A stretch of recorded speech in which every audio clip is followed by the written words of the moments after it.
Айде да говорим честно. Депутатите ни колко взимат? Да не е това, което пише там, че са им заплатите. Не е това.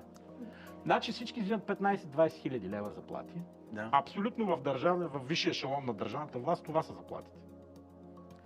А тук ни говорят за увеличение на пенсиите с 3%, 5%.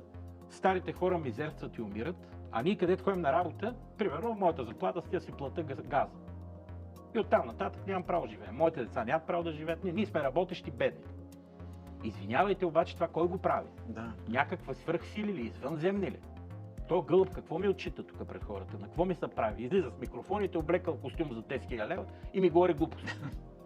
Не е така. Вижте, трябва малко да се ядосаме. На това не трябва да се смеем.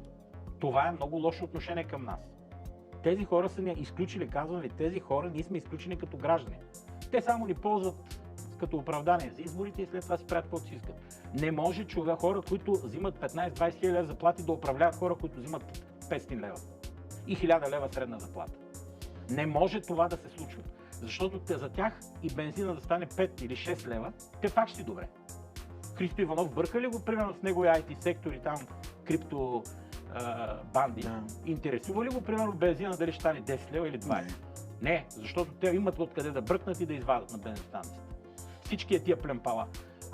Днес пак ги слушахме в встъпването в длъжност. Питам откъде да бръкне българския гражданин, тези 6 милиона обрулени хора, откъде да бръкнат и какво да извадат. Тупът им сега спестяванията, ще ги стопат и тях, ще ги откраднат и спестяванията. Около еврото, мисля, че не само еврото. Сега, още преди еврото ще го опустошат. Това кой го прави? Това не е ли следствие на управленска глупост? Какво ми се отчитат и какво правят? Ние не усещаме ли живота си? Никой ли не вижда какво се случва на улицата? Никой ли не вижда, че вследствие на това, колкото повече плащаме, толкова по-малко получаваме като услуги от държавата?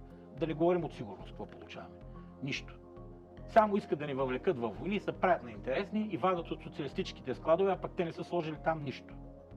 Я попитайте един от тези, които говори по телевизията, един патрон натовски купил ли е 9 пара, примерно да го е сложил в склада. Нищо няма. Нищо. Всичко, което са взели, те не са го купували. Това са го купували нашите бащи, майки, дядовци. Те са го платили деца в складове. И те големите управленци го взимат и разполагат с него като собственици.